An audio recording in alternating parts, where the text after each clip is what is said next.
Hello friends, welcome to વિશારદ. મિત્રો, આજે આપણે ભારતીય બંધારણનો એક એવા ટોપિક વિશે વાત કરવા જઈ રહ્યા છીએ કે જેમાંથી દર વર્ષે પ્રશ્નો પૂછાય જ છે, અને આ ટોપિક છે બંધારણનું મૂળભૂત માળખું. મિત્રો, સ્ક્રીન પર તમે પ્રશ્ન જોઈ શકો છો.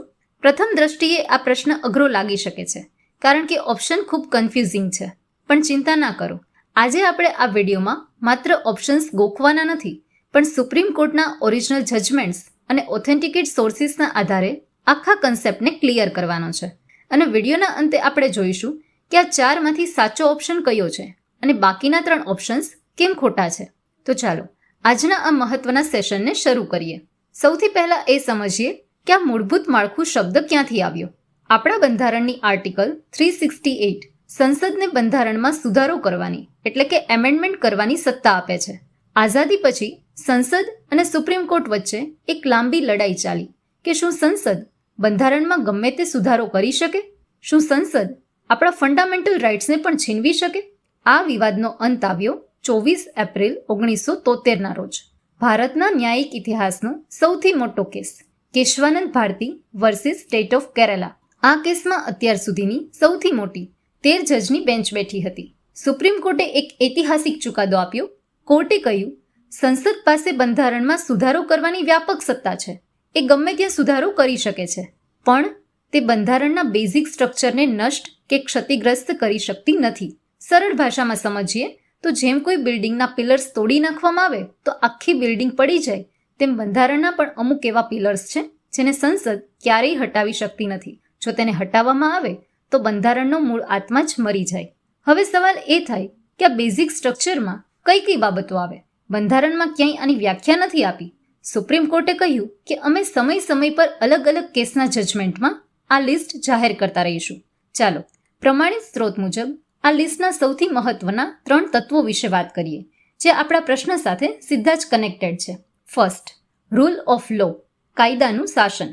આનો અર્થ એ છે કે દેશમાં કોઈ રાજા, કોઈ નેતા કે કોઈ સરકાર સર્વોપરી નથી, પણ કાયદો સર્વોપરી છે. બધા જ માટે કાયદો સમાન છે. ઇન્દિરા નહેરુ ગાંધી કેસ 1975 સુપ્રીમ કોર્ટે આને બેઝિક સ્ટ્રક્ચરનો ભાગ ગણાવ્યો હતો. પાર્લિયામેન્ટરી સિસ્ટમ, સંસદીય લોકશાહી. ભારતમાં લોકશાહી છે અને આપણે સંસદીય પ્રણાલી અપનાવી છે, જ્યાં જનતા દ્વારા ચૂંટાયેલા પ્રતિનિધિઓ દેશને ચલાવે છે. આ આપણું મૂળભૂત માળખું છે. કોઈ સુધારો કરીને દેશને સરમુખત્યારશાહીમાં બદલી શકે નહીં. થર્ડ, જ્યુડિશિયલ રિવ્યૂ, ન્યાયિક પુનરાવલોકન. આ સૌથી પાવરફુલ તત્વ છે.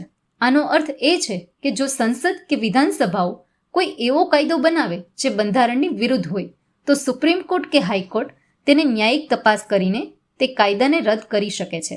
મિનર્વા મિલ કેસ 1980માં કોર્ટે સ્પષ્ટ કર્યું હતું કે જ્યુડિશિયલ રિવ્યૂની અદાલતની સત્તાને સંસદ છીનવી શકતી નથી. હવે આપણે આપણા મૂળ પ્રશ્ન પર પાછા આવીએ અને ચારેય ઓપ્શન્સનું પોસ્ટમોર્ટમ કરીએ. ઓપ્શન એ જુઓ, રાષ્ટ્રપતિનું શાસન, આર્ટિકલ 356, દળબદલ વિરોધી કાયદો અને નાણાં બિલ. આ બધી જ બંધારણની પ્રોસિજરલ જોગવાઈઓ છે. આમાંથી એક પણ બાબત સુપ્રીમ કોર્ટ દ્વારા મૂળભૂત માળખા તરીકે જાહેર કરાઈ નથી, એટલે ઓપ્શન એ ખોટો છે. હવે ઓપ્શન સી જુઓ, ન્યાયિક પુનરાવલોકન તો સાચું છે, પણ રાજ્યપાલની વિવેકાધીન સત્તાઓ અને વટહુકમ બહાર પાડવાની સત્તા એ એક્ઝિક્યુટિવ પ્રોવિઝન્સ છે. તેને બેઝિક સ્ટ્રક્ચરમાં ગણવામાં આવતી નથી, એટલે ઓપ્શન સી પણ ખોટો છે. હવે ઓપ્શન ડી જુઓ, સત્તાવાર ભાષા નીતિ, કટોકટીની જોગવાઈઓ અને પંચાયતી રાજ. આ વહીવટી માળખાનો ભાગ છે જે સમય જતાં બદલાઈ શકે છે. આથી ઓપ્શન ડી પણ ખોટો છે. હવે જુઓ ઓપ્શન બી, સંસદીય લોકશાહી, કાયદાનું શાસન અને ન્યાયિક પુનરાવલોકન. જેમ આપણે હમણાં જ પ્રમાણિત કેસ લો મુજબ જોયું કે આ ત્રણેય તત્વો સુપ્રીમ કોર્ટે પોતાના અલગ અલગ જજમેન્ટ્સમાં બેઝિક સ્ટ્રક્ચરના અભિન્ન અંગ તરીકે સ્વીકારેલા છે. સંસદ સુધારો કરીને પણ આ ત્રણેયને નાબૂદ કરી શકે નહીં. તો આથી આપણો સાચો જવાબ બને છે ઓપ્શન બી. તો મિત્રો, આ પ્રકારના પ્રશ્ન સોલ્વ કરવા માટે માત્ર ગોખણપટ્ટી કામ નથી આવતી, પણ તેની પાછળની કન્સેપ્ચ્યુઅલ ક્લેરિટી અને ઓથેન્ટિકેટ સોર્સનું નોલેજ હોવું જરૂરી છે.